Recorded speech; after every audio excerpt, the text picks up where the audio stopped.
Good afternoon, everyone, and thank you for joining us at this press briefing. Sorry for the slight delay. This briefing is on the situation in the occupied Palestinian territory by special procedures mandate holders. We'll have 4 special rapporteurs briefing today, so let me introduce them all quickly and so we can get started. On the podium today we have Francesca Albanese, Special Rapporteur on the human rights situation in the Palestinian territory occupied since 1967. Next to Ms. Albanese on the podium is Ms. Irene Khan, the Special Rapporteur on freedom of opinion and expression. And online with us today is Mary Lawler, who is the Special Rapporteur on human rights defenders. And last but certainly not least is Mr. George Katrougalos, the independent expert on international order. Each of the speakers today will have brief opening remarks, and then they'll take your questions. We will begin with opening remarks by Ms. Albanese. Special Rapporteur, you have the floor. Thank you all, and good afternoon. It's a painful honor to be here at such a critical moment for Gaza and for the Palestinians as a whole. 710. This is the number of days of absolute horror that the people in Gaza have endured. 65,000 is the number of Palestinians ascertained killed, including of which 75% are women and children. In fact, we shall start thinking of 680,000 because this is the number that some scholars and scientists claim being the real death toll in Gaza, and it would be hard to be able to prove or disprove this number, especially if investigators and others remain banned from entering the occupied Palestinian territory, and particularly the Gaza Strip. But if this number is confirmed, 380,000 of these are infants under 5. 1,581, this is the number of health workers killed in Gaza. 252 is the number of the journalists, your colleagues, killed in Gaza. And 346 is the number of UN staff killed in Gaza. 10,000 Palestinians have been detained, mostly arbitrarily, by an unlawful occupation, which has been starving, torturing, and even raping inmates, including doctors and patients. 75 is the numbers of detainees who have been reported killed in Israeli custody just in the last 710 days. Images of scores of Palestinians taken from their homes, shackled and blindfolded in the middle of the night continues to reach us from the occupied Palestinian territory. Homes, shelters, hospitals, schools, mosques continue to be destroyed. Over 85% of Gaza lies in ruin. The ongoing assault to take the last remnant of Gaza, meaning Gaza City, will not only devastate the Palestinians, but endangers also the remaining Israeli hostages, putting their life in great danger. Meanwhile, the West Bank is not having a much better present. The situation is unraveling under intensified oppression. Over 1,000 Palestinians, including 212 children, have been killed in the last 710 days. 1,600 is the number of the raids, with a 22% increase compared to the previous years over Palestinian inhabited areas. And so the numbers of targeted killing is also going up, which is the most severe since the Second Intifada, with the full destruction of refugee camps, and 40,000 Palestinians have been forcibly displaced. In all this, our annexation continues unabated, with family entering multiple times of cycles of displacement, facing the expansion of settlements and outposts. No space is safe for Palestinians, but no space is safe for international law under this brutal occupation. And behind every statistic is a human life, a story cut short, a family broken. the trauma and grief will last generations. Meanwhile, far too many states continue to look away, normalize the suffering, and they even profit from it. Arms trade and diplomatic engagement with Israel continue unabated, and this is not just morally wrong, this is unlawful. As I argued in my last report to the Human Rights Council, this genocide has become profitable, unfortunately, not just for some corrupt private entities. And this is not only Israel's crimes, this is a world's crime sustained by silence, complicity and the supply of funds, weapons and political cover. History will remember, because it's not that this is the first genocide that is been known. No, the Holocaust, the genocide in Bosnia, the genocide in Rwanda were also known to the people of the time. But this genocide happened because the world didn't care enough to stop them, like today, or not. But today's genocide has something different. It's openly incited, cynically denied, and relentlessly supported, armed and weaponized, while those who oppose it are silenced, beaten, criminalized and smeared. This is why I say this is the shame of our time, and the collapse of the international legal order lays in this moment, not only for the Palestinians but for all of us. So I asked prime ministers, presidents, foreign ministers, so-called world leaders, how do you sleep? When will you act, truly act beyond the words?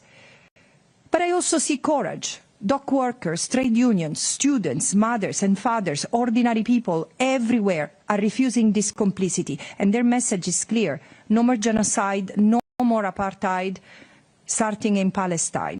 The future millions demand is one of justice, equality and freedom, and is still within reach if we act now. Thank you. Thank you, Ms. Albanese. Our next speaker will be the Special Rapporteur on Freedom of Expression. Ms. Khan, you have the floor. Thank you. I will just say a few words to complement what Francesca Albanese has said, and I will, of course, focus on the issue of my own mandate, freedom of expression. Gaza has become the deadliest conflict ever for journalists. More journalists have been killed in Gaza than in both world wars, Vietnam War, wars in Yugoslavia, and the war in Afghanistan combined, according to one research institute. As Francesca mentioned, the UN number right now is 252, but that is, of course, likely to go up because every week we hear news of more killings. In August alone, 9 journalists were killed in 3 horrific, bloody incidents, as you may remember. Many of these 252 journalists have been targeted, by which we mean deliberately picked out and killed because of the work that they are doing to expose the atrocities, the crimes, the genocide on the ground. Let me spend 1 minute on the strategy that Israel seems to have developed, where they will first delegitimize and discredit a journalist. Smear campaigns are started, accusing the journalists of being terrorist supporters or terrorists themselves, and then they are killed. So it is not just killing journalists, but killing, the attempt is being very clearly made here to kill the story, because journalists, local journalists in Gaza today are carrying the brunt of that killing spree, because they are the only ones who are there. Gaza, what is happening in Gaza is extremely unusual in that I cannot recall another situation where a member state of the United Nations has denied access to independent international media for a conflict, for atrocities, for the unfolding of genocide, and now genocide actually happening over almost 3 years at this stage. We have not seen in any other country a situation like that happening, where international media are being denied independent access. The burden then falls on the local journalists who are being picked out, as I mentioned, and killed, labeled as terrorists and killed. Journalism is not terrorism. Journalism is not a crime. Journalists are civilians under international humanitarian law and therefore protected like other civilians. However, journalists, because of the nature of their war, have to go where the fighting is. They cannot flee away from the fighting, and they are being then deliberately picked out and killed. International media have been denied access. Al Jazeera has been actually banned from even operating in the West Bank or in Israel itself. What we see here, therefore, is, as Francesca Albanese, as you know, has written about the anatomy of genocide and the economy of genocide, and I would say that the story of the way in which journalists are being killed, silenced, killing journalists, murdered, in fact, is the cover-up of genocide. Because these local journalists are the main source for news right now from the ground up. And if they can be stopped, if the information that is leaking out to the world can be stopped somehow, the Israeli Defense Forces believe that they can continue to do what they are doing with impunity. And that actually is the critical word here, impunity. Israel has never been held accountable. Israel has never allowed independent investigation of a single killing of a journalist ever in the Palestinian occupied territories. We have cases going back 20 years that have not ever been investigated internationally. And that, of course, has created this environment of permissibility in which the Israeli Defense Forces can do what they want to destroy those who are daring to expose the truth on the ground. And that, to me, is a big tragedy, certainly for the journalists themselves, certainly for the genocide in Gaza, but I think for media freedom around the world. A terrible precedent here is being made, and those countries that champion media freedom, those who speak about independent media, I hold them responsible at this stage. They must bring pressure to bear on Israel to allow independent investigation of the killings, to allow international access to international independent media. The very presence of international independent media will give some degree of protection to local journalists who are out there working alone, and of course, to stop the killing itself.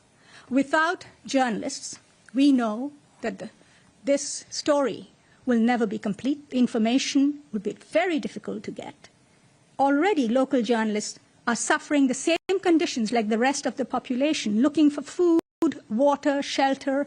They've had family members killed, and yet they continue. Many of them continue very bravely to report. But how long can that can go on happening? In fact, in my last press release, the title was "States Must Stop Israel Before All Journalists in Gaza Are Silenced." And that is what I fear. I hope very much that you will speak up for those in your own community, journalists in your own professional community. Speak up loud and clear that this must come to an end and Israel must be held accountable. Thank you. Thank you, Ms. Khan. Moving to our speakers online, we'll now hear from Mary Lawler, the Special Rapporteur on Human Rights Defenders. Ms. Lawler, please go ahead. Thank you very much, everybody, for having me here. I would like to focus my remarks on a hearing that I had with 10 human rights defenders from different organisations who are still working in Gaza. I had the hearing about 10 days ago. I'd like to focus on what they bring their voices, in fact, on what they said about daily life, about the risks that they're facing, about the funding situation and what they are calling for. So first on the daily life. They're like everybody else. They're in the same catastrophic situation. They have no homes and they have no offices. And they've always worked. Even when I was in Gaza, you could see they worked under tremendous pressure. But the situation has worsened incredibly. And they've been displaced, as we all know, by the IDF over and over again. One woman said she had already moved 5 times, starting with her children every time again. And another woman, human rights defender, said she had been displaced 7 times. And she said, and I quote her, "I myself have been displaced 7 times. Each time I was forced to begin from scratch. My home was demolished. I lacked the basic needs for living. I borrowed all the clothes on my back from my sisters and others, and these are all I have." And they are living in tents and working in tents. And their day, they say, begins by the search for food and water for themselves and for their families. But there's no guarantee that they will find anything. And one of the women human rights defenders on the call, on the online meeting, said that she had had no water that day because there was no water and it was already midday in Gaza. Another woman said, you know, she sets off in the morning and she's so afraid that anything could happen when she's looking for supplies and she won't come back because they have no protection. And she could be killed. And she says, you know, I see my child and my child should be going to school. My child should be playing football. Instead, he's hanging around dead bodies. They are very near the killing of, as Irene was talking about, the killing of journalists, and I regard journalists and medical doctors and health workers as human rights defenders in Gaza. One of them was in the tent where Anas al-Sharif, the journalist, was killed by Israel on the morning of his killing. And their work is tiring and cumbersome and very risky. In order for a lawyer or a researcher to get from point to B, they have to find a donkey if they're lucky, or else walk for hours with Israeli planes and drones overhead, they said. And they are all doing their work hungry or starving. Like everyone else, you can't get food because it isn't there. Instead, there is hunger and malnutrition, and the effects are mental as well as physical. One woman defender told me she no longer recognizes herself in the mirror. She has lost so much weight. And another man defender told me, the words we have are no longer, and I'm quoting him, sufficient to describe the situation. Once people have lived through hunger and starvation, after you, your children and your wife have lived through them, they have a real taste after you have struggled to secure even the basic needs for your loved ones. So moving on to the risks that they are facing on the ground, and as we know, these are extreme. Many have been killed by Israel already, and that is the risk that they face every day. That is what the defenders are talking about when they say they fear to make it home after their day's work. This is targeted killing and random killing, and Israel has absolutely no regard for civilians if they are Palestinian. Mr. Ihab Marwan Kamal Faisal, Ms. Noor Nasser, Abdul Al-Noor and Ms. Jana Yagli, all human rights defenders with the Palestinian Center for Human Rights, were killed by Israel in separate airstrikes in February 24 and January 25. And these are just 3 examples. Mr. Faisal was killed with his wife and 2 daughters, aged 6 and 3. Ms. Abu Al-Noor was killed along with her little 2-year-old daughter, her parents and 4 siblings. And Ms. Yagi was killed along with 37 members of her family. These are horrors, and yet the United States, Germany, the UK and so many other states keep supporting what Israel is doing. And when I spoke with these human rights defenders in Gaza, one of them made it very clear. We are all on death row in Gaza now, they said. They've absolutely no protection. On the funding situation, of course, there's not enough funding. Human rights defenders are barely meeting their basic needs, if they are being met at all. The sanctions imposed by the US on Palestinian organisations, which are completely baseless, and a clear attempt to stop the defenders doing their work, has made the situation all the more difficult. Al-Mizan, Al-Haq, the Palestinian Centre for Human Rights, Adamir, these groups have been doing essential work for decades. They are being targeted, as they have been for years, because they are building a path to accountability for the crimes Israel has committed against Palestinians. Israel and the United States want to close down the path to justice, and this is why these organisations are being targeted. It's because they are keeping the hope alive that one day justice will be achieved.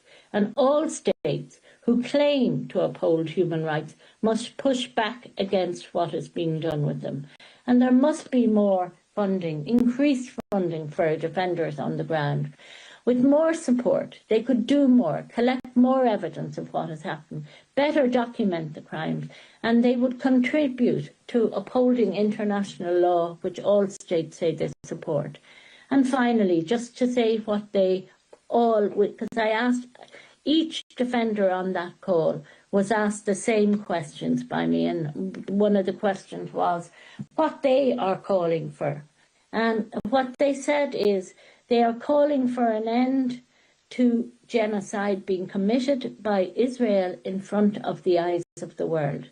They are calling for an end to the famine Israel has created, to the blockade of Gaza, and they are calling for justice for all victims of human rights violations. Thank you.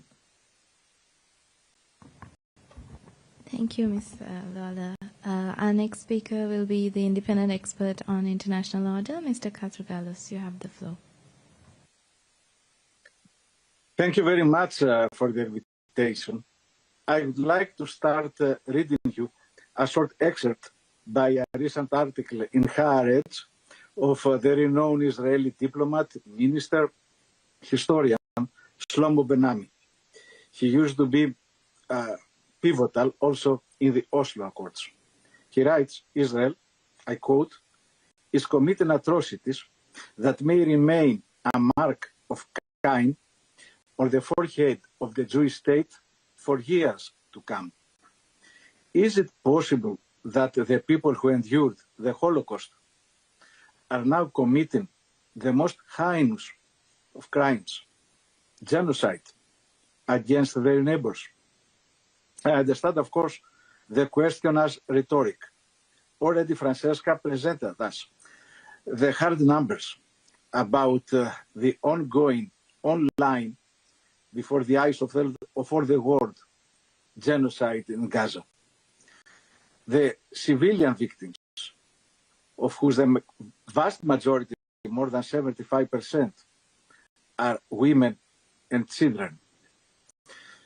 Mary and Irene presented us other dimensions of this tragedy, the fate of the freedom of expression, journalism, the fate of the human rights defender.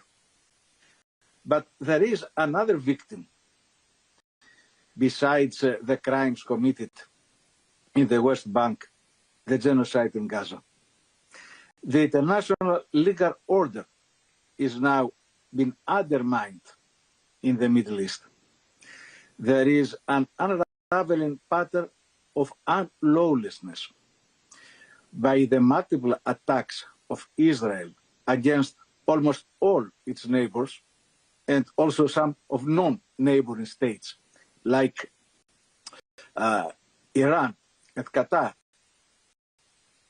The recent attack of Qatar was without precedent exactly because killing members of negotiating teams go against diplomatic patterns that have been founded even in the ancient times, in classical Athens or Rome. By this attack, Israel clearly undermined one of the few credible avenues to prevent further destruction, release the hostages, and open a path to peace. But this goes beyond that. All these attacks have, as I said, the explicit or tacit support of the United States.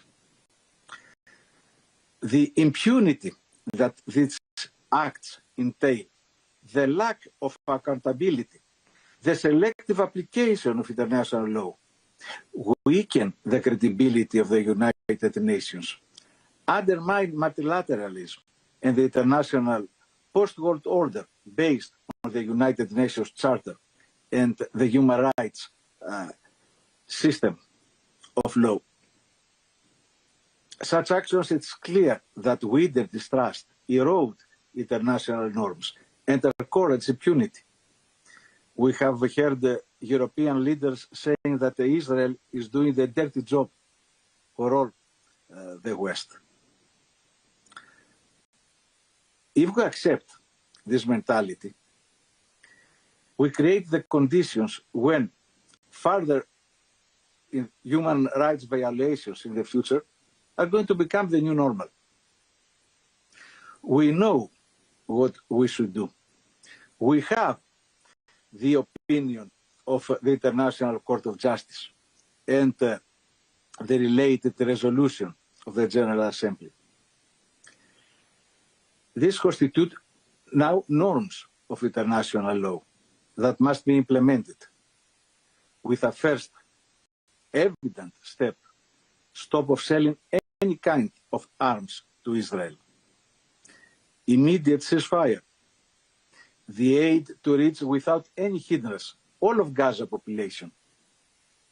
And it should be clear that in the future, only Palestinians should rule and administrate Gaza. A Gaza resort without its citizens, it's a dystopian nightmare.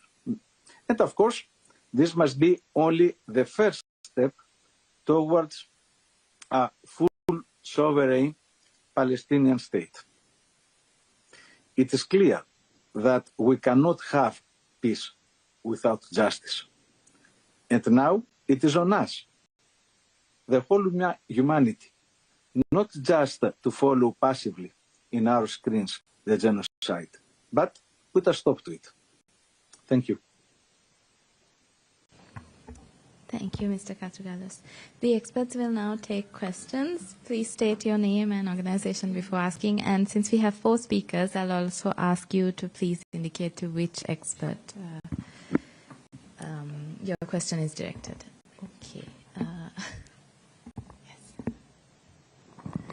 Thank you very much to everybody for this briefing. Olivia Lepoidova from Reuters. I have 2 questions, if I may, for Ms. Albanese.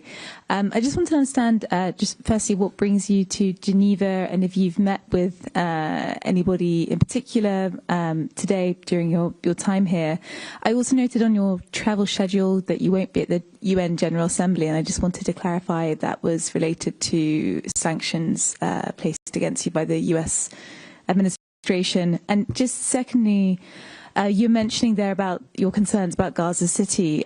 From your perspective, from an international law perspective as well, are you able to describe what human rights concerns you have in terms of what you're currently seeing in this latest assault by the Israeli military on Gaza City, particularly in terms of destruction of civilian infrastructure, buildings, etc.?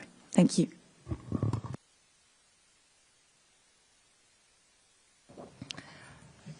It's interesting that the first question you asked me is about my travel schedule, which I'm not going to share. It's true that it's an exceptional visit because I don't often come to Geneva. But as I was coming, I found the time to meet with you all to be asked questions about the situation in Gaza. Concerning the attack on Gaza City, let me first put it in perspective, because I often hear the explanation that Israel is now going to take control of Gaza City. This is what remains, because the the majority of the territory is already under Israeli control, direct or indirect, in the sense that there are areas that have been leveled to the ground. There are areas that are started to being built by the army for now. What does it mean? This attack, it means full destruction. It's happening already. It's not that this is a future and uncertain event. It's happening. Israel is bombing is destroying, including by using unconventional weapons that we've never seen before, and newly assembled weapons. It's destroying entire neighborhoods, remnants of buildings where people were seeking shelter, really. It's trying to forcibly evacuate the 800,000 Palestinians who were seeking refuge there. But the question is, why? Why? Because this is the last piece of Gaza that needs to be rendered unlivable before advancing the ethnic cleansing of that piece of land. And then probably they will move to the West Bank. And the important thing is that this is unlawful. Unlawful and unlawful, because the only legal thing that Israel can do in the occupied Palestinian territory is to move out, dismantling the settlements, withdrawing the troops, and stopping exploiting Palestinian resources are the 3 of the 5 things that the International Court of Justice has asked Israel to do in the advisory opinion, together with paying reparations for all the harm and damage caused to the Palestinians by Israel, and facilitating the return of those displaced. And this should be the perimeter of the political discussions the member states have to start with, before or in line with also talking about the crimes that Israel is being committing. And in fact, it seems to me that there is an intentional determination to circumvent this by moving the discussion, instead of from where should be ending the atrocities, the sources of and the root causes of the illegality in the occupied Palestinian, let's move it somewhere else, where it really we do not have to talk about, I mean, some states are doing that, where we do not have to talk about our responsibilities. Jeremy. Hi, Jeremy Lange for the French Public Radio. If I may, I will ask my question in French to Ms. Albanese. 2 questions en réalité. La première sur le nombre de victimes. Vous avez évoqué il y a quelques instants un nombre de victimes potentielles très élevé, jusqu'à 10 fois peut-être ce qui est officiellement comptabilisé jusqu'à présent. Je voudrais savoir d'où viennent ces chiffres. Est-ce qu'ils sont crédibles selon vous et que comprennent-ils? Est-ce qu'on parle des victimes directes en plus des victimes liées à l'absence de traitement pour les maladies, la famine, etc. Enfin voilà, d'où viennent vraiment ces chiffres, très importants. La deuxième question, par rapport à ce qui va venir à la fin du mois, l'Assemblée générale de l'ONU et cette reconnaissance de la part de certains pays de l'État de Palestine. L'administration Trump a déjà dit qu'elle refuserait de donner des visas à des représentants palestiniens. Il y a des appels qui viennent de la part de la société civile, de militants, souvent classés à gauche, qui réclament de délocaliser l'Assemblée générale à Genève pour que ces représentants palestiniens puissent venir, puissent participer. Je voudrais savoir si c'est un appel que vous soutenez, même si la faisabilité semble un peu compliquée, mais est-ce que ce serait pour vous un signe fort que l'Assemblée générale ait lieu à Genève? Alors, je pars de ce dernier point. Je pense, oui, que c'est le moment de s'interroger pour l'Assemblée générale sur ce qu'on est après 80 ans depuis la création des Nations Unies, dans le sens que on peut pas autoriser un membre de l'Assemblée générale et du Conseil de sécurité de ne pas autoriser la participation des gens des États qui font partie, ou des organisations qui font partie, des représentants du peuple qui font partie de l'Assemblée générale et d'autres. Et là, on a vu cette année que la liste de ceux-là qui sont formellement persona non grata aux États-Unis commence à s'allonger. Je pense que avant de penser, d'essayer de bouger l'Assemblée générale et tout, que c'est pas une mauvaise idée, c'est-à-dire c'est pas à moi de le dire, mais c'est le moment de aussi considérer que le monde est fait par 193 pays. Et si les États-Unis continuent à montrer cette hostilité, alors je pense qu'il y a de quoi se demander si c'est pas le cas de bouger l'organisation, mais ça me concerne pas. Ce qui me concerne, c'est que je voudrais voir un engagement concret de la part des États afin de garantir qu'il est tout représentant qui a le droit de s'asseoir à cette séance de l'Assemblée générale soit présent sans discrimination. Et la chose qui est frappante, à mon avis, c'est qu'il y a une fragmentation aussi des forces qui devraient s'unir à défendre ceux-là qui sont punis injustement. Et voilà. Je sais qu'il y a des propositions aussi de tenir la séance de l'Assemblée générale hors de New York. Évidemment, ça n'a pas passé. Les chiffres que j'ai mentionnés, en fait, viennent de différentes sources. Il y a le Lancet, il y a des chercheurs israéliens qui ont aussi posé ce chiffre. Ça vient de différentes sources. En fait, c'est le calcul de ce qui a été détruit à Gaza et la capacité si je comprends bien les statistiques, de contenir. C'est une étude sur combien de gens apparaissent être présents à Gaza, confirmée par contre par des documents relâchés au leaked par l'armée israélienne, mais aussi ce qui pourrait être être causé par les frappes, surtout les frappes c'est-à-dire ces morts à cause des traumas, à cause de destruction de bâtiments et tout ça.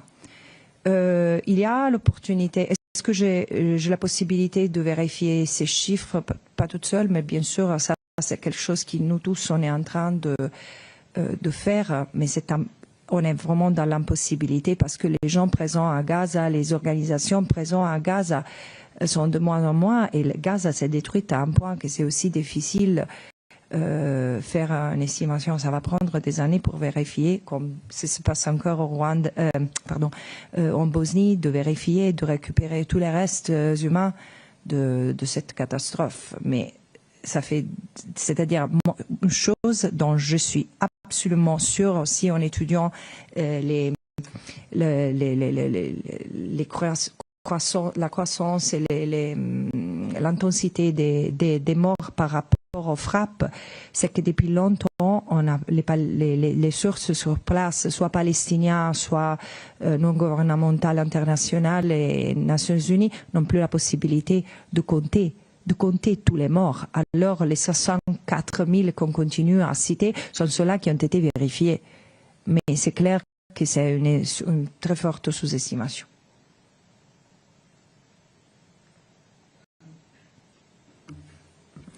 My name is Mohamed Al-Fanich. I'm from Alga TV. So first of all, thank you for your statement. I have two questions, one's for you and one for Irene also. According to our reporter, Alga TV in Gaza, we have some local reporter there today, just till this moment, 41 people being killed in Gaza, 28 in the city of Gaza and north of the Gaza Strip, 12 on the south of the Gaza Strip, and 1 on the middle of the Gaza Strip. So, and I'm sure by the end of the day, you're going to reach more number.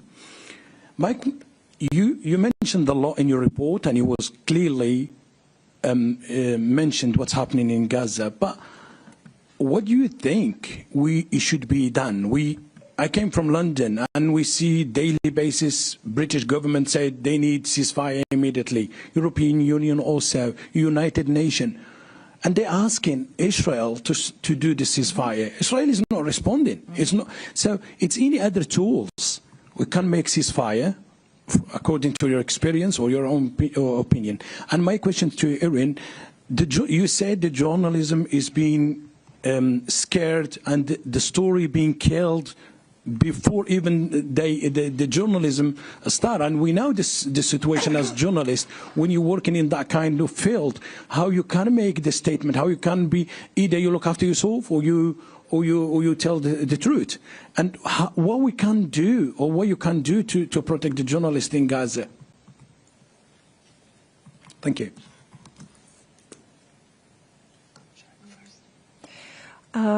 As I said, the international law is of extreme clarity when it comes to the situation in the occupied Palestinian territory. I really don't know what else can be said, because I don't think that member states do not understand. They just don't want to do what we are all, the human rights community, reminding them they should be doing, because there is an obligation not to aid and assist, not to aid and assist in any possible ways a state which is committing international wrongdoing. There are, and this is where we need to go next, when this is persistent, when this lack of compliance with international law becomes widespread and systematic, it results into sustaining, enabling the illegal act.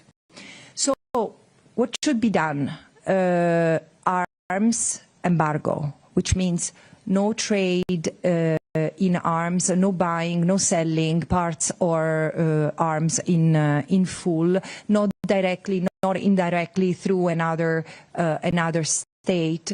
This is the first thing that member states should have done already last year, when International Court of Justice recognized the risk of genocide, and then, in the case of Nicaragua versus Germany, reminded member states of their obligation not to transfer weapons to a state which might be committing violations of international humanitarian law, meaning war crimes. And it's clear that Israel is, I mean, you can say that really closed eyes that Israel is committing war crimes. How? Because Israel was already committing war crimes before October 7, the colonies, the blockade, etc. So you see, there has been a level of normalization of the legality that Israel has ended up representing. And now it seems that member states almost don't know how to react and do the right thing, come back to a path of compliance with legality. But then there are countermeasures that member states have to take, and the stopping trade is not just for weapons, it's also for regular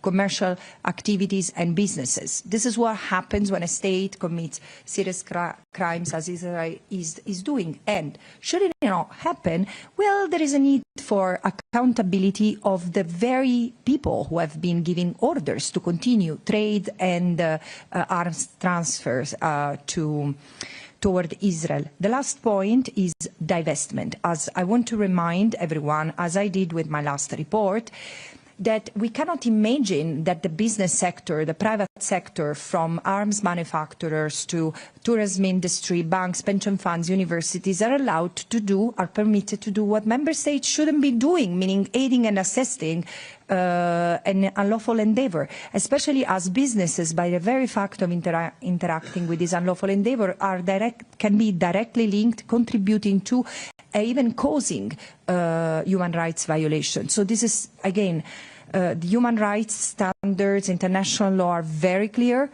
It's clear, equally clear, is that member states tend to violate international law in this context rather than abiding, and so it's time for justiciability. And again, everyone who's been partaking in this endeavor must be held accountable, of course, based on the possibilities of also civil society judges and lawyers on the ground. Yes, you had a question for me. Before I answer your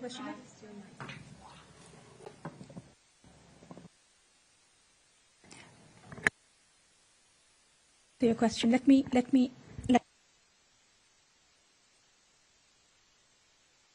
Oh, yeah, I think it's all right now. Yes, all right.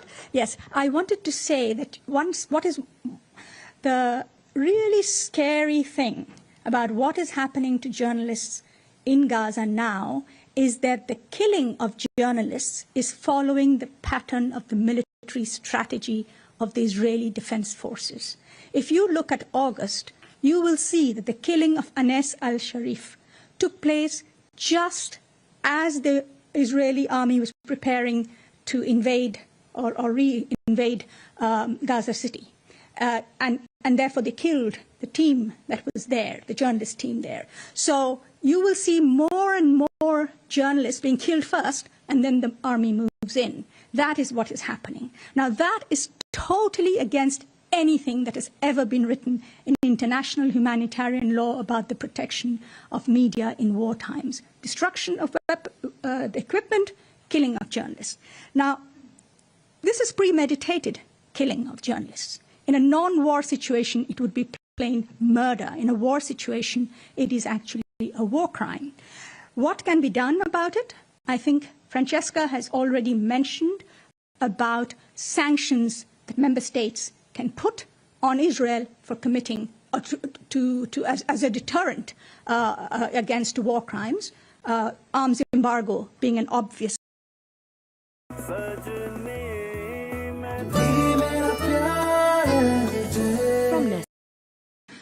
The media, champions of media freedom, need to put the safety of journalists in Gaza much, much higher on their agenda than they are doing now. You said you come from London. Keir Starmer met with the President of Israel, I believe, earlier this week. Did he talk about the killing of journalists?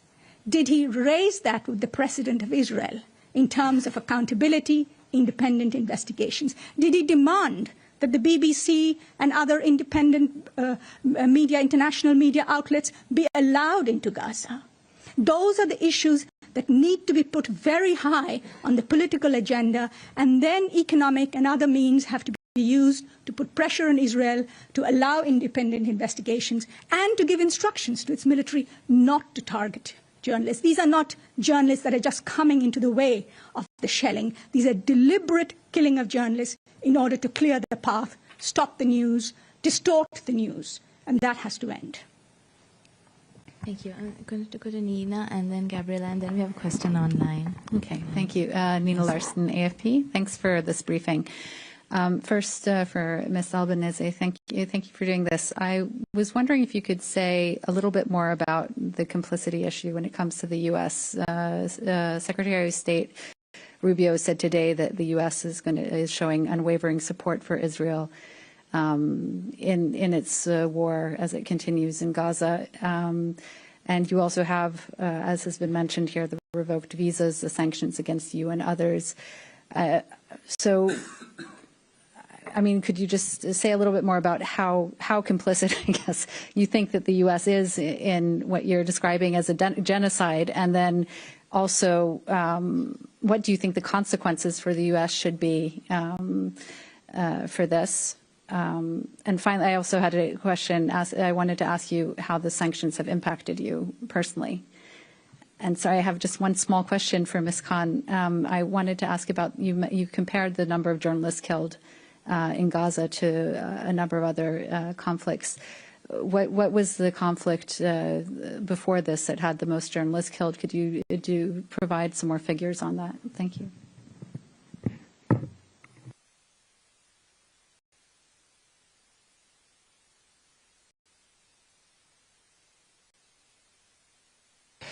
Okay. So I will have to encourage you to wait another couple of weeks regarding full answer to that question regarding complicity, because this is the topic of my next report to the General Assembly, which again, just to also go back to the first question, yes, I'm trying to go to the United States. Things look not particularly promising, but this is what I should be doing. There is one fact. The United States has been for decades backing Israel and Israeli government, various subsequent Israeli government, militarily, politically, diplomatically, strategically, discursively. And however, and this is also true for the previous administration, however, with the current administration, things have passed the Rubicon. In a sense, we are really in uncharted territory, in the sense that while the military and financial support is not new, what I find somewhat having passed that breaking point is the political cover for Israel, because there is also with the attacks in the region that target also a number of states that have been seen like considered allies of the United States. There is a possible acceptance that the alliance with Israel is worth the erosion of other ties. There is a risk in this. I mean, I don't understand why people don't see the danger, the extreme danger of what is happening right now. But going back to Palestine, what I find extremely concerning is the incitement, what has changed at the discursive level. Because since February, I said when the Trump administration, when President Trump evoked the image of the Gaza Riviera and hinting the Palestinians should leave, I would say this is the first time that the U.S. endorses publicly, making it become a part of the U.S. foreign policy, the forced displacement of the Palestinians. In the sense, clearly they didn't oppose it, but at the same time, they never endorsed it to the point that it became U.S. policy, and this has become more evident, and I think it's wrong. It's wrong. It's legally wrong, morally wrong, and dangerous. The sanctions are unacceptable. The sanctions against me, of course, I am the first U.S. person to be sanctioned, and this must be removed. I mean, I urge the United Nations, like the Secretary General, the members of the General Assembly, don't let this become a precedent, because it's not going to be limited to me as it always happened. It's extremely serious, because it violates in one stroke of a pen the UN Charter, the UN Convention on Privileges and Immunities, but it's totally retaliatory, and it doesn't only affect me. I keep on saying I have members of my own family, including my daughter, who are directly affected by these, and it's incredible the financial hurdle that this is causing to my family. Why do I have to pay with my own life? For what? For having done my job?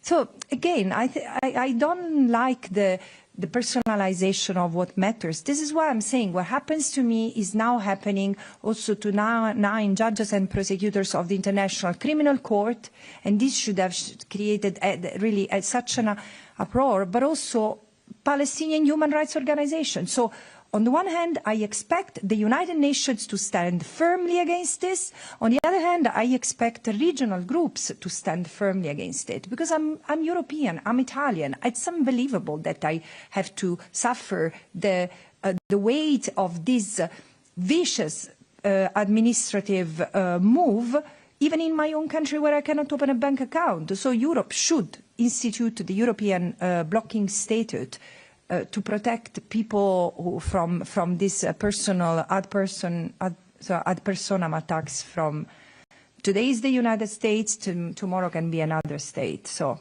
yeah. You asked me about the numbers killed. Now, I can give you one example. Ukraine. In the war, since Russia's invasion of Ukraine, 14 journalists have been killed in Ukraine. 252, on the other hand, killed in Gaza, including dozens targeted.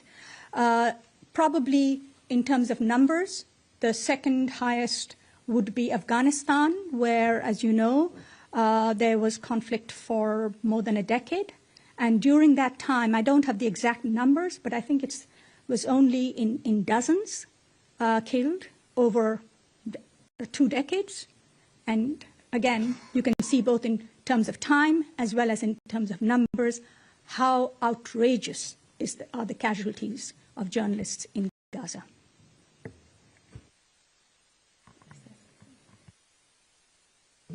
Gabriela, and then Musa. Thank you. Thank you very much. Have some questions. Gabriela Sotomayor, Mexico Proceso. Do you think that Mr. Netanyahu cares about the hostages? Because we were here talking with the mothers of some of them, and they say that they feel abandoned by Mr. Netanyahu in the case of the hostages. That is my first question. Then, to Irene Khan, how is the situation of freedom of expression inside Israel, freedom of the press? Because I don't know if young people, women, do they know what Netanyahu is doing to the children in Gaza? I mean, do they know? And then my last question is on silence. That is complicit of what is happening. Is there a way to hold accountable a country that is not saying out loud what is happening and condemn it, like USA, for example? Is there a way to hold them accountable? And I think that's it.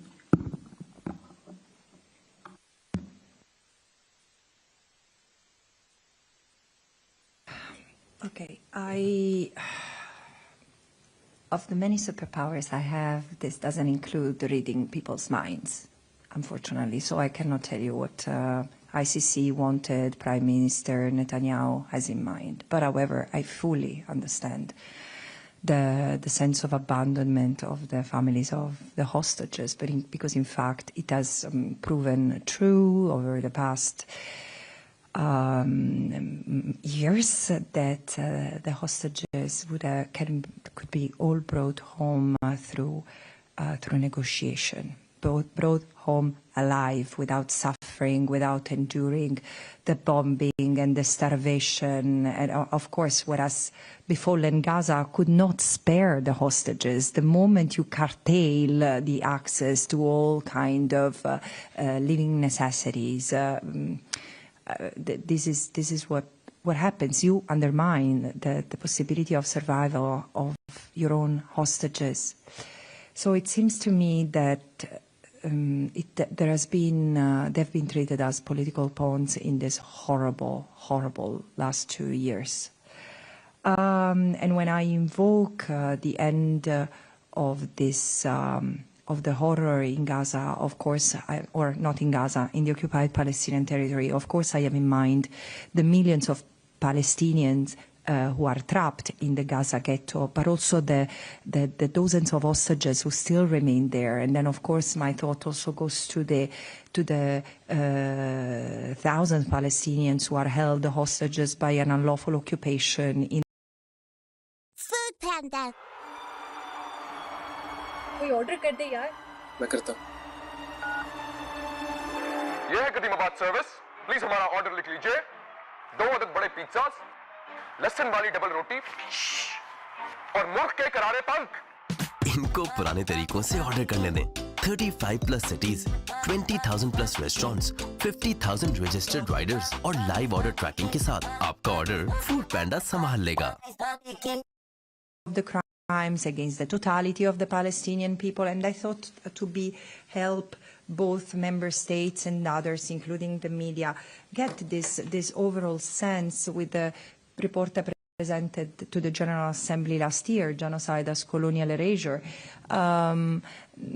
There is a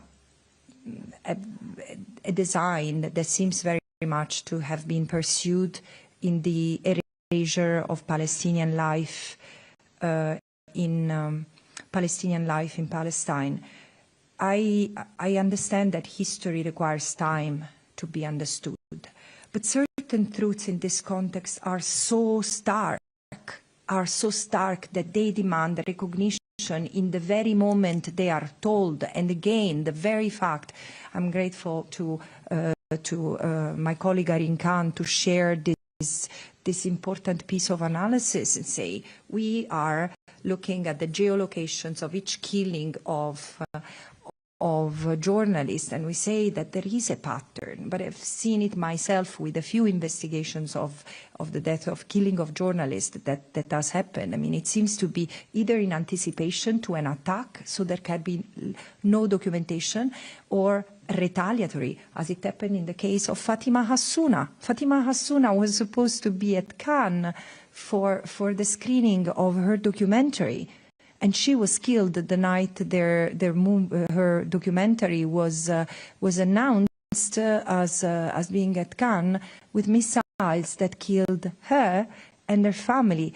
So again, we tend to trivialize this genocide because, as I said, behind each story, behind each killing, behind each starved person, there is a universe that, poof, has been pulverized.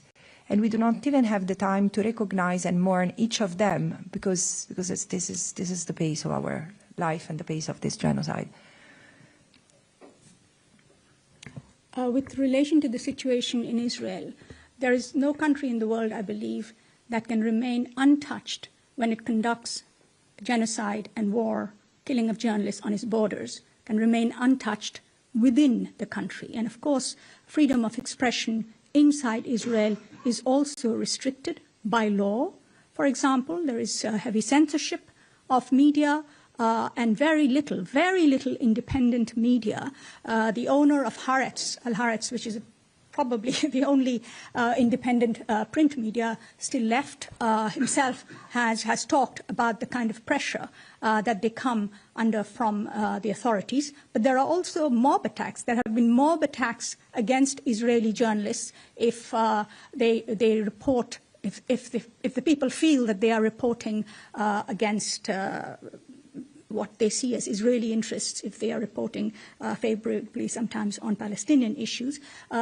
Last year, Israel adopted a Foreign Media Act, under which it has banned Al Jazeera, but that same Foreign Media Act, of course, also has a chilling effect on other foreign media present in Israel.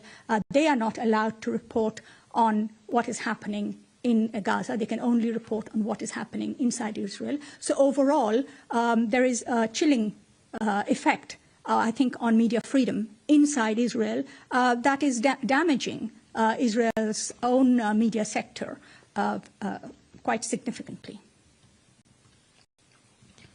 Mr. Katrougalos, who's online, did you have something to add? Yes, I have a short comment on the question about the hostages. I think a clear indication, if not proof, of the fact that hostages are not a priority for Prime Minister Netanyahu is the recent attack against Qatar. It was the only open diplomatic channel for the release of the hostages. I understand that for this reason, understanding that the policies followed now by Israel are against even the long-term interests of this country, we see the appearance of a peace camp. Small now, but already including a former prime minister, several ministers, among them ministers of defense, former heads of Mossad and IDF. These are neither pro-Palestinian, nor, of course, against the state of Israel, but they realize the impasse, realize that genocide and the perpetuation of raw violence cannot resolve anything, and they understand that the only solution is return to the diplomatic solutions through the United Nations, which are not the house of darkness, as Prime Minister Netanyahu portrayed it during his speech at the General Assembly. Thank you. Thank you. Musa, yes, and then Catherine, and then we have Ravi online. Merci beaucoup, Madame Albanese. Nido school age nutrition में मौजूद इजाफी nutrients इसकी growth, learning और immunity को support करें। इसीलिए तुम्हारे हर बढ़ते कदम पर नीडो और मेरा प्यार हर पल साथ। रिटेलिंग का सामान संभालना मुश्किल लगता है, प्रोडक्ट भी जाया हो जाता है, तो अभी कैरी करो, क्लीन करो और रूल करो। करेरा की detailing Cady Menaçant Qatar et autres pays, donc ces menaces de Benjamin Netanyahu et autres responsables israéliens, de renvoyer les Palestiniens autrement avec une menace de faire plus ou moins la même chose. Donc c'est ce qu'on comprend. Et aussi, ça fait 2 ans que vous et les différentes organisations des Nations Unies, l'accord international de la Haye, vous avez sorti des rapports, vous demandez tout le temps un cessez-le-feu. On voit le cessez-le-feu, on n'a pas de cessez-le-feu, mais au contraire, il y a un élargissement de crimes contre Gaza et contre les Palestiniens ailleurs. Est-ce que vous avez peur de ce qui va se passer, donc de cette nouvelle étape? Est-ce que vous avez peur de ce qui va se passer dans les semaines et mois à venir? Et aussi une petite question concernant ce qui se passe en Cisjordanie. On n'a pas parlé de la Cisjordanie. Merci beaucoup.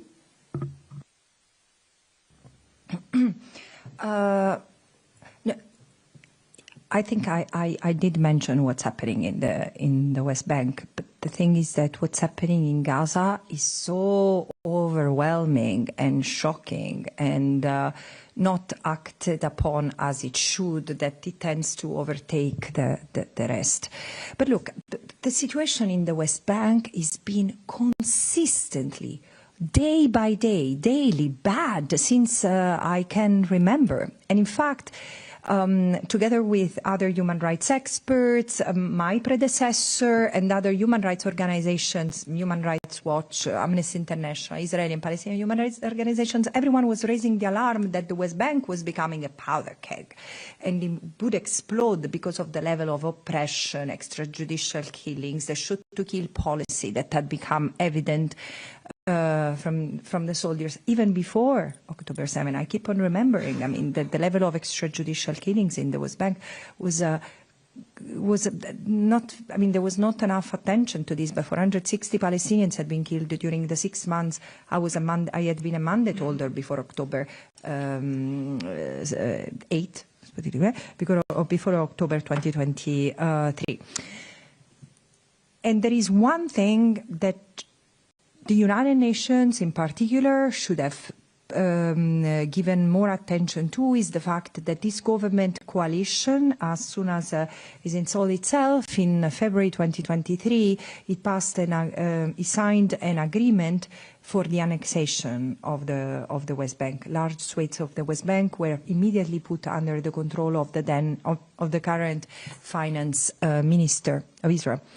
And since then, the advancement of the colonial project, being really taking the land and the resources and displacing the Palestinians, so settler colonial, has continued and has even accelerated after October 2023, with the result that now the Jordan Valley has been almost emptied of Palestinians.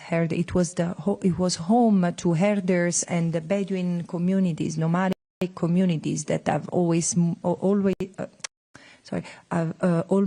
entirely left the areas. Those who remain are at serious risk because there are ideological, violent, armed settlers attacking them on a daily basis. And there are only few organizations, which I'm not going to name, in order to protect them.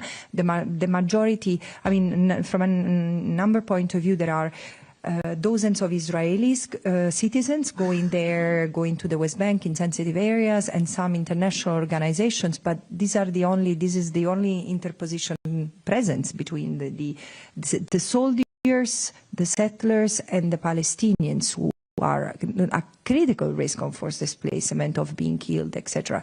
And of course, the economy is collapsing. I do see, and this is why, and with this I will conclude, I do see that there is if we see the destruction of a people as such, through acts of killing, through acts of creation of conditions of life calculated to destroy, and infliction of severe bodily and environmental harm, if we see the Palestinians as a whole, I do confirm what I said already 1 year ago, is that the genocide has already leaked out of the Gaza Strip. This is the reality. There is an attempt to destroy the Palestinian as such in what remains of the occupied Palestinian territory with various acts and means.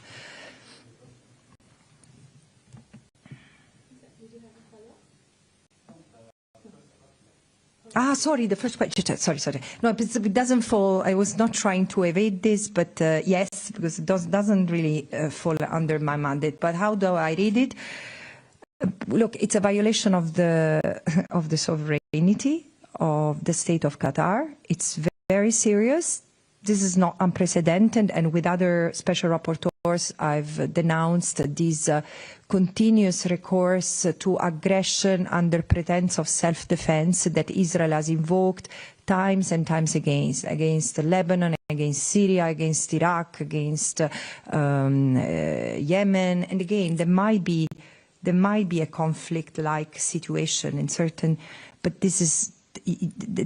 Or Iran, the continuous bombing of neighboring countries is clearly a threat to peace, which should receive a more preventive response from the United Nations.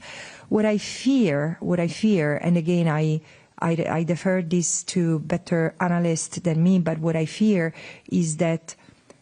Also, when I look at the maps that some Israeli leaders continue to portray of Greater Israel, I just wonder, and this is something for you journalists, I wonder if Greater Israel is not to be understood, not merely as a territorial project defined by border expansion, but as a project of domination sustained by primarily US, but also other West-centered interests, in which every alternative socio-political force is neutralized. And then still Qatar doesn't follow this pattern. I still don't understand exactly what was the logic behind it, because Qatar was not just another state that could pose a threat. This was the state who was offering its good offices to facilitate discussion toward peace and toward the release of hostages, and so it looks such a self goal in a way that I really don't know, but I'm very scared by what's happening in the region. Thank you. We've run quite a bit over time, so if you have extra questions for the mandate holders, we're happy to pass them on. I'm just going to quickly go to somebody online who's been waiting a very long time. Ravi, you can ask your question. Yeah, thank you. I hope I am audible. The question is to Ms. Francesca Albanese, as well as Mr. George Katrougalos.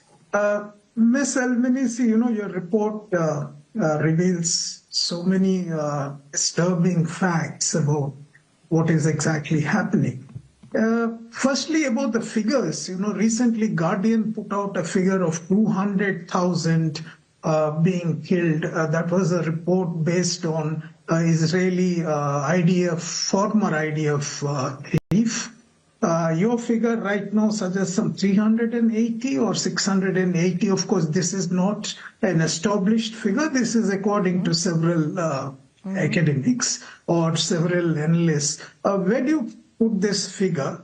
The second question is on the moral erosion of, responsibilities for countries which are signatories to the genocide treaty convention. I'm asking this question in the context of India. For example, India has been having fairly strong relations with Israel, to the extent that the Israeli finance minister recently visited New Delhi to sign a new bilateral free trade agreement. How would you characterize India's position on this? At one hand, it is a signatory to the Genocide Convention. At another hand, on the other side, it seems to be violating the Genocide Convention. Is that your assessment as well? This question is to George Katrougalos. You talked of Shlomo Sand, a historian in the past I used to respect. But what did he exactly say? I could not really understand what you had said.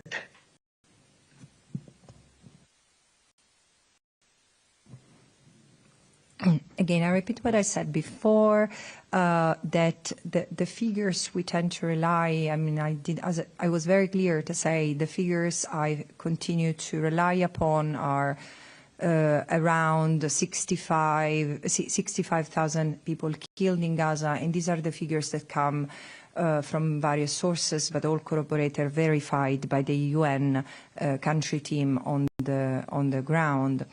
And at the same time, I was saying that I'm worried because it continues to come up, and this comes from scientists, that it comes from medical experts who have been operating in other conflict, and people who have access to to Israeli sources that refer to figures that can go from 300,000 to 600,000. And again, this is scary. It's scary not because 60,000 is a number that doesn't scare me, but again, there is just also this confusion heightened the urge for this to stop, because there are so many incidents that are apparent. There is this figure that keeps on going around, and unfortunately it's true. There is a classroom of children killed every day in a day that is good, is normal, and is quiet in Gaza. This is the reality. I don't know what else is to be said, but it's very likely that the figures are much higher than what the United Nations are able to verify. First of all, as I said, there is even the Gaza Ministry of Health, which is the one who has always steadily since 2007 provided the figures of the casualties in Gaza, doesn't have the capacity to verify beyond what comes through the hospitals, and also because there are other figures that are not reported. Those who die because of access to medical services, those who die for hunger because of hunger and are not in reach to a hospital or other means of verification. So of course the numbers are lower than what is circulated. And also think of how many Palestinians have been killed, over 1,200, 1,300. I really struggle to continue to count because it's horrible, while trying to access food. And sometimes I say they are killing more than they are properly providing meals to. And does it matter? Isn't it enough in any case to stop this? Mr. Katrougalos, do you want to take the question directed at you? Many thanks. My point that I was trying also to elaborate in my first response is that now there is an opposition to the continuation of the war, the genocide in Gaza, by an important number of Israeli figures. Not just progressive Jews. We have seen how progressive Jews in America, in Europe, have participated in the massive demonstrations in support of the Palestinian people and against the crimes committed in the West Bank and in Gaza. We see, however, in addition to that, in recent months, the reappearance in Israel of a camp of peace. The people who participate in this camp are not homogeneous. We do not have, I don't have personally a commonality of ideas with most of them.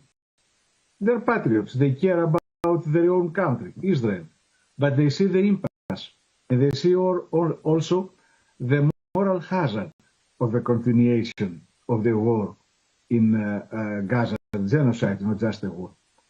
And my point is that if we are trying to have a mobilization of all forces of the public opinion that we can mobilize, we must also take into account this emerging camp of peace in Israel. I repeat, without agreeing on all issues with them, but agreeing on this one capital issue, that the genocide must end and that the only possible solution is diplomatic. Thank you, Mr. Katrougalos. I think we will close this press conference. Thank you very much for your participation, and thank you to the experts online and here who have taken part. Have a good evening, and send us any questions you want passed on, and we're happy to do that. Thank you. Thank you very much for coming.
Let me spend just a few minutes talking about the situation in the world right now, because the last couple of days have been dramatic.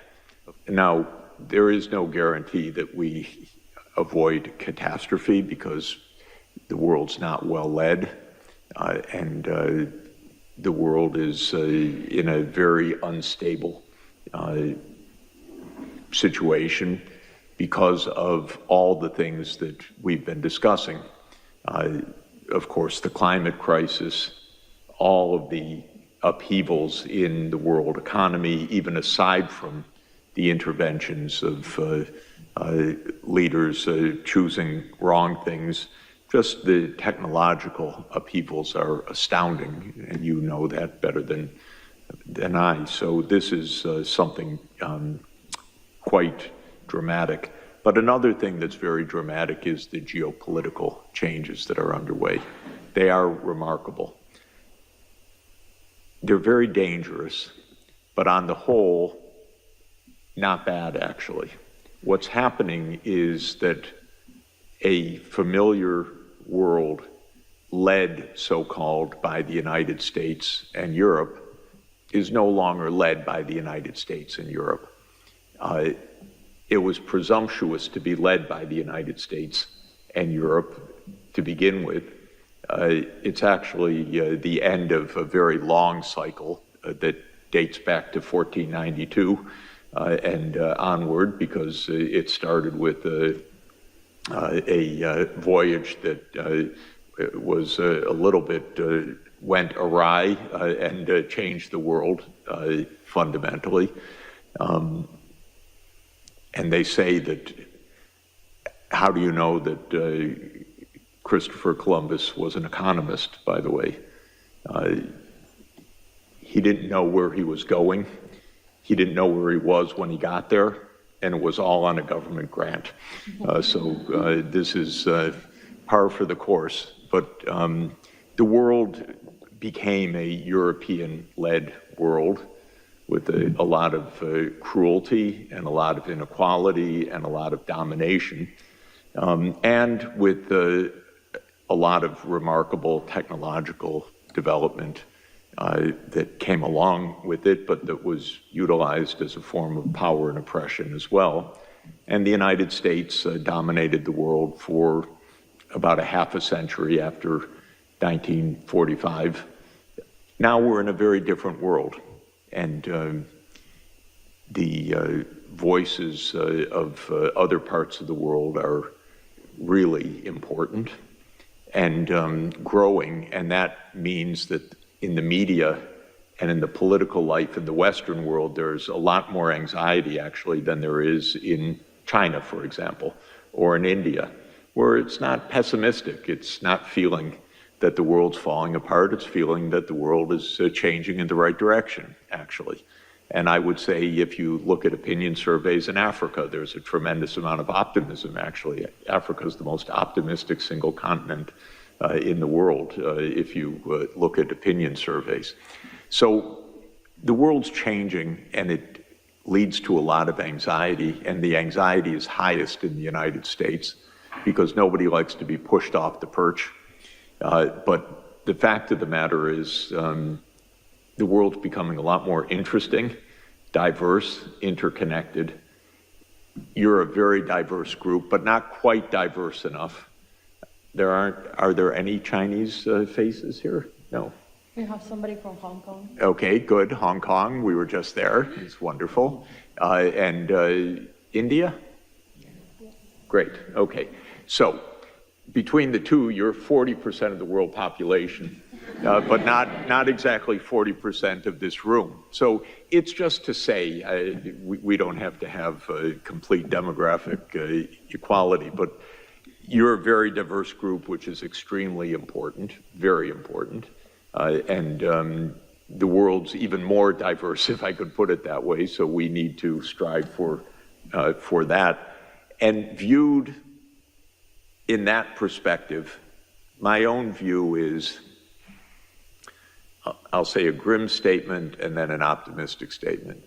If we don't blow things up, which is possible, then things are going to be okay.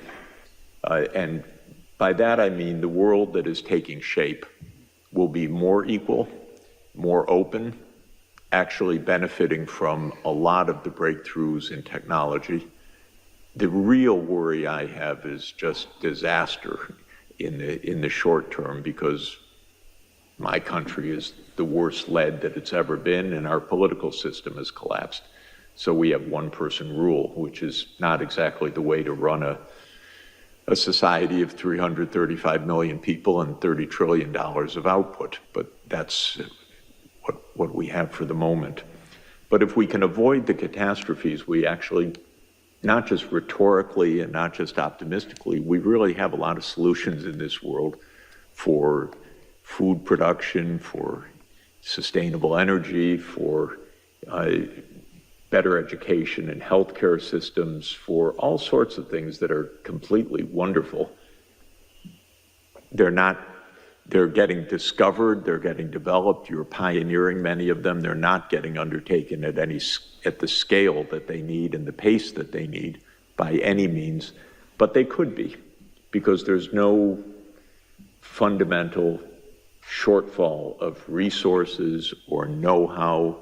We're not running out of particular minerals so that we can't do this. We're not running out of land so that We're in a struggle for who eats and who doesn't eat. We're not running out of energy because solar radiation is about 5,000 times our power usage on the planet. So if we deploy solar power, which is now cheaper than any other kind of power, we're not in an energy shortage as well.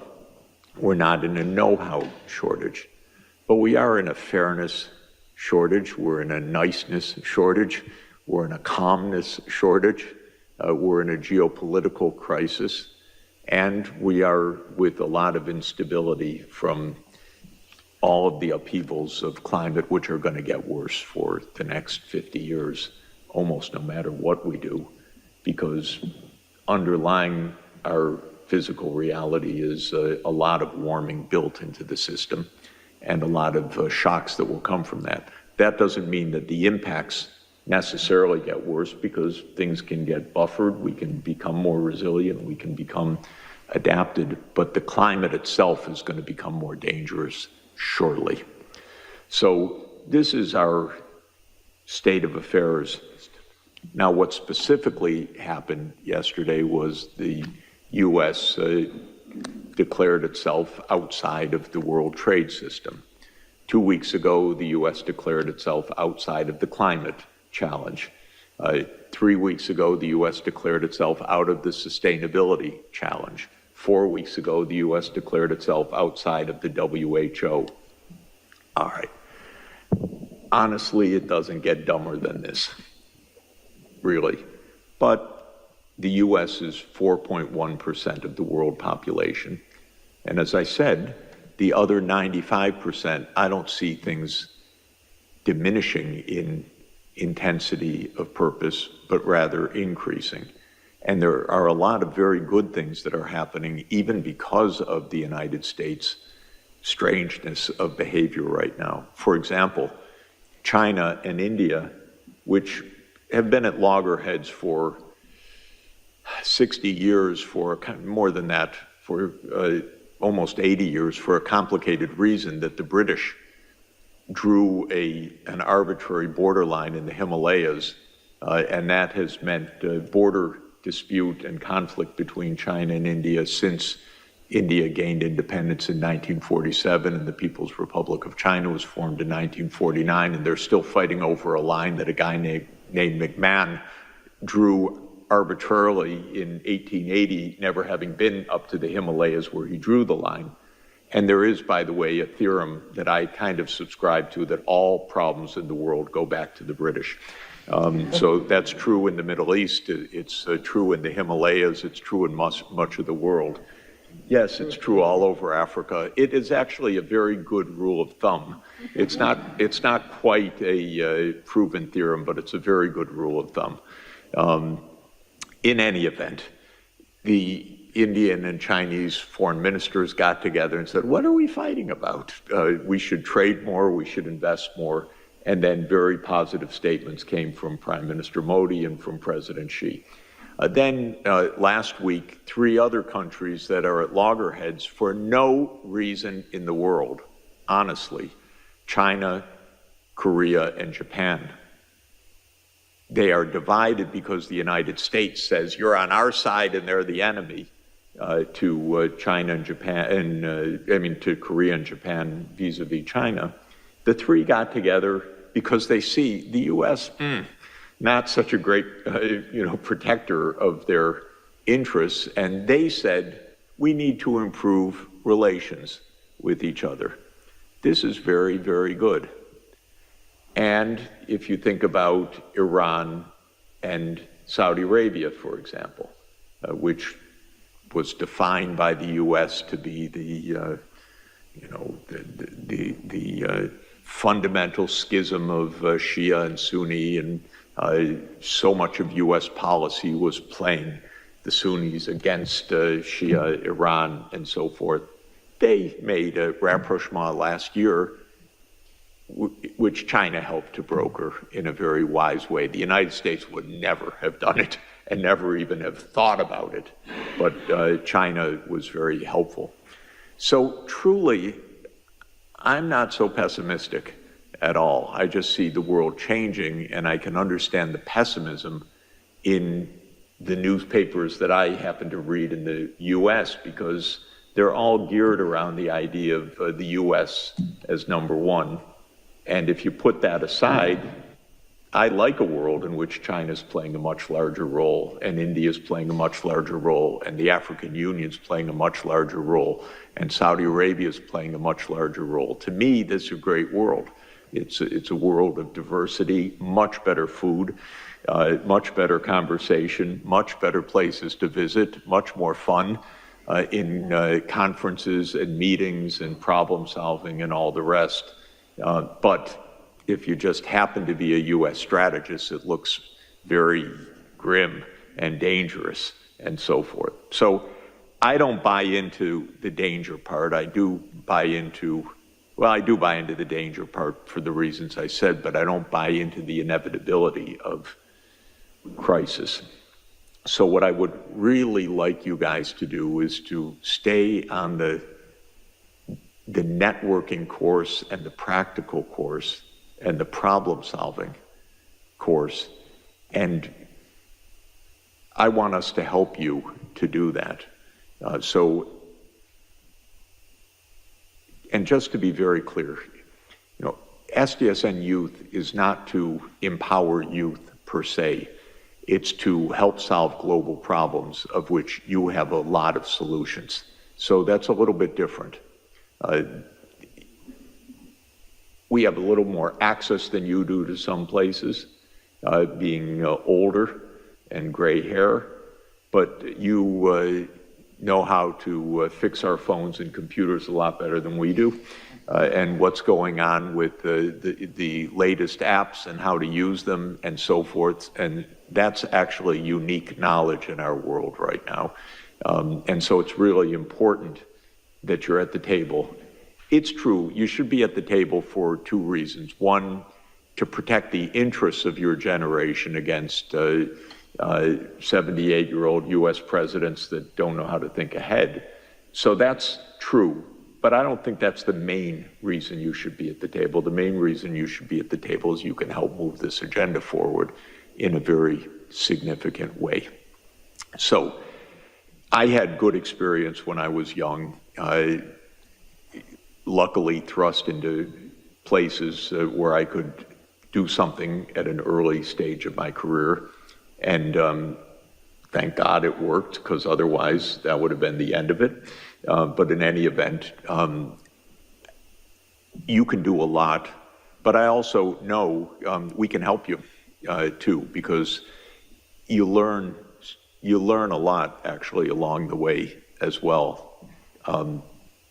Every day I learn something that I say, I cannot believe I didn't know that for the last 50 years of trying to know what I know. And pretty fundamental stuff every day, which is weird to me actually, because by now it should be kind of rote, but it's not rote at all. There's just so much to learn. And I kind of walk around my whole life with a book in my hand, or now with an ebook or on my phone or something, reading every day and learning pretty basic things, actually, which is annoying, really annoying, because it should have been done already, but it's not. So all of that is to say we can help you, and I can help you, and I can help you network, and I can help you learn things. So don't presume you know everything, but don't presume that you don't know what you're seeing with your own eyes about things that can be done. So that's really the balance that's extremely important. Now, what's going to happen after 2030? Let me say a few words about that, because you're going to play a big role in that. Obviously, we're not going to achieve what we set out to achieve in 2015, September 25th, 2015, when Pope Francis ushered in the Sustainable Development Goals at the UN. The agenda was pretty optimistic beforehand. At the time, it was very stretched goals. It would have required a lot of capacity and working together to make them happen. Of course, we just didn't get the major powers to work very hard on any of this. The only one that made a major effort, in my view, was China, actually. Europe said a few things at the beginning, but Europe got caught in this Ukraine war, which to my mind was just a disastrous mistake because the United States doesn't know how to make peace, and blew the chance after 1991 to help create a true collective security arrangement in Europe. Instead, it expanded NATO. But I don't want to go there. Just to say, the U.S. didn't try, Europe didn't try very much. China launched the Belt and Road Initiative, which is a very big and positive thing. Africa launched the African Continental Free Trade Area, which is a very important thing and a very positive development. But the world as a whole, for the major powers, didn't try very hard. So we're reaching, and I don't want to go into it, but my view is the U.S. at the University of North Carolina concocted something called SARS-CoV-2 and made a pandemic. That's another long story. But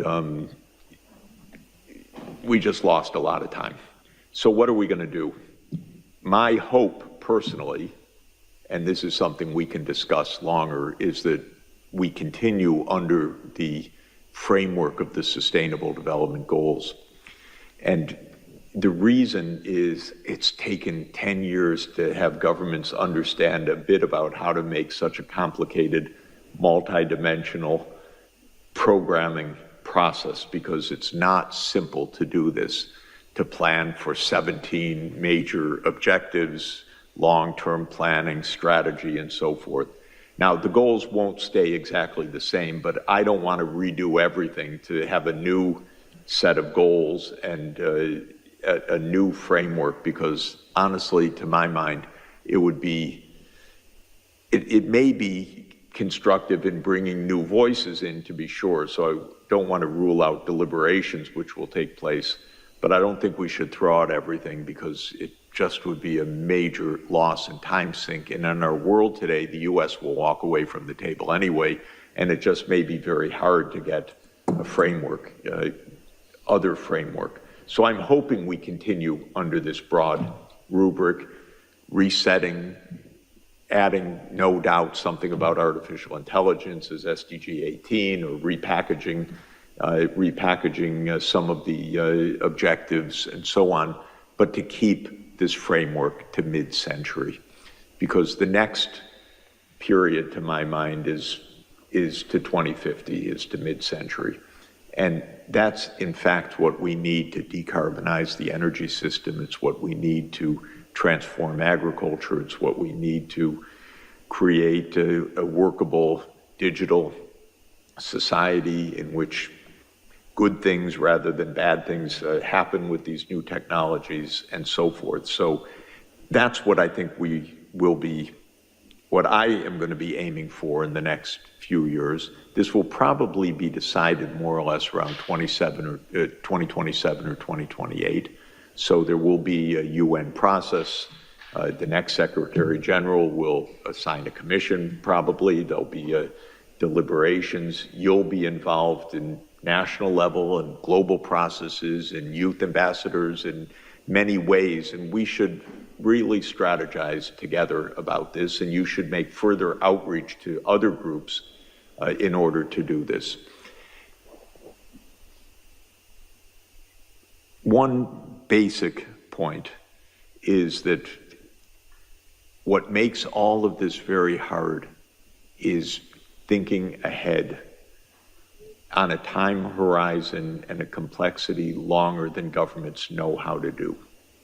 So if you want to change the energy system, it's not a 1 year or a 5 year or a 10-year process. You really have to be able to think about 25 years or 30 years and basic changes of technology and learn how to put that into a real political process and so forth. And this is what I find most governments don't know how to do effectively. Again, China is better at planning in this way than any other government that I know among the major governments. Europe's not bad at setting goals, but it then doesn't necessarily actually create the planning to deliver them very effectively. I'll say also I have huge hopes, expectations, and demands of the African Union in the coming years. There's a new AU commission that just came into office on March 15, and Africa needs to make a breakthrough in the next 30 years. It can't go on like this with many conflicts, with kids not in school, with the systems not working, with electricity not reaching still hundreds of millions of people. And that's what we were discussing in the Financing for Development workshop that we had earlier this week, how to make those breakthroughs. So one thing I'm asking of you is helping to instill the idea of really basic transformation in your countries, regions, and since we're going to do it together at a world scale, that yes, we really can create a better future, and it's not only wish fulfillment, it's actually very practical work. For me, by the way, I caught who had a slide that I think Sinead, about the importance of education as being absolutely fundamental. Was that you, Sinead?